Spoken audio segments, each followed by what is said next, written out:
You decide to drive by the Lakeview, just in case. After all, it's not really out of your way, no matter which lodging you go to. You start your car, obscurely happy that you remembered to turn off the headlights before you fell asleep, and thus have not drained your car's battery. You drive down the main part of town. The sun shines brightly, glimmering on the lane. It looks just like your uncle's honeymoon photos. You park by the lake and stand at the burned-out husk that was once the Lakeview Hotel. For some reason, the building has not yet been torn down, but you're sure it's only a matter of time. What's left of the structure is somehow both pathetic and a bit monstrous, like a ruined body. Looking at it makes you feel a little sick. Makes you think of your uncle. And it makes you a little bit afraid. You doubt that your uncle is here, but the sad building beckons you. You had only ever seen it in pictures, and now it's barely standing. You decide to poke around a bit. Maybe take some pictures on your cell phone camera. You lock your car and head towards the former hotel. The front lawn is an overgrown mess, but as you mount the stairs, it seems that the first floor's outer facade is largely intact, though a charred shrubbery still stands, and one of the double doors has fallen off its hinges.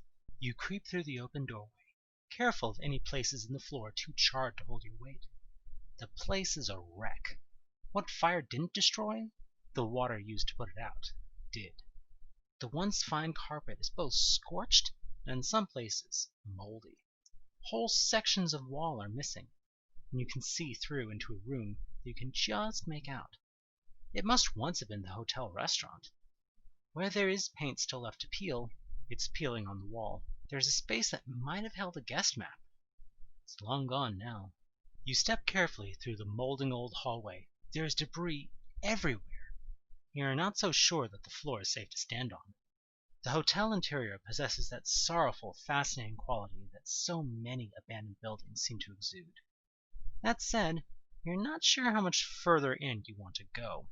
After all, it'd be embarrassing to have to call Sergeant Van for help after he told you the place had burned out. You decide there's no further point in searching an empty, broken hotel. You turning to leave, when suddenly there's a crackling noise, and the world is filled with blinding light. Startled, you stumble backwards. The floorboards flex beneath your weight. What the hell? The unstable floor gives way beneath you with a horrible noise, and you fall into the yawning void below. You fall. It seems to take forever. Certainly too long for a simple jolt between the floors of a broken hotel.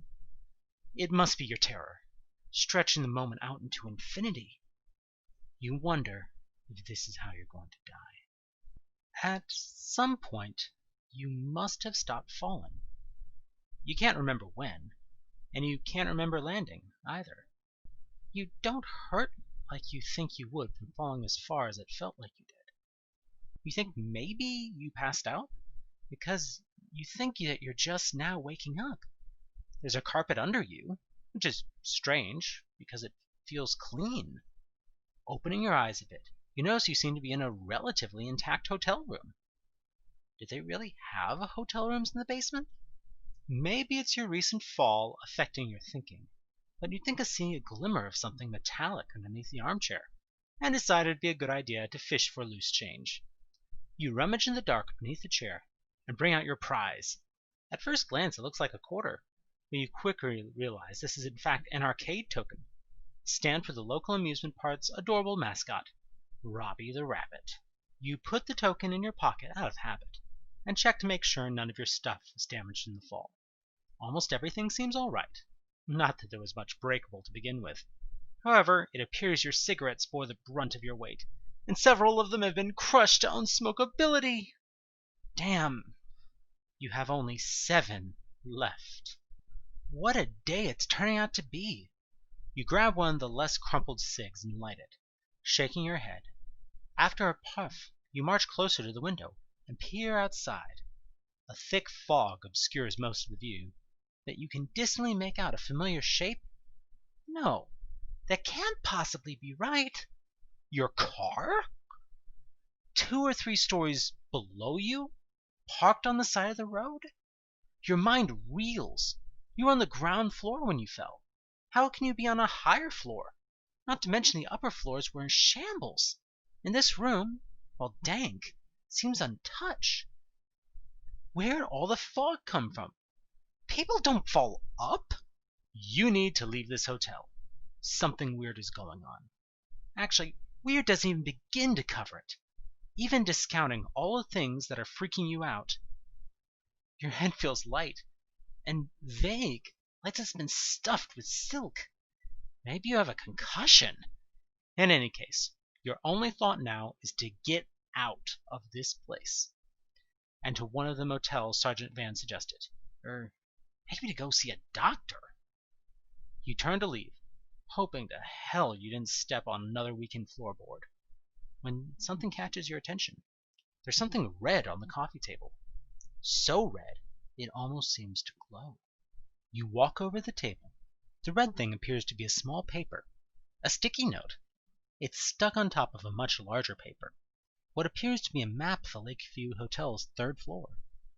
Oddly, some of the room numbers are crossed out. Even more oddly, as you look at the map, you are absolutely certain that you are in room 312. You don't know how you got this knowledge. It's uncanny. You receive a further shock as you examine the post-it note more clearly. It says, "I watched it. I don't know how something like that could be on the tape. What do I do now?" The handwriting belongs to your uncle. Your heart beats in your throat. Was he here? Did he watch something in this room?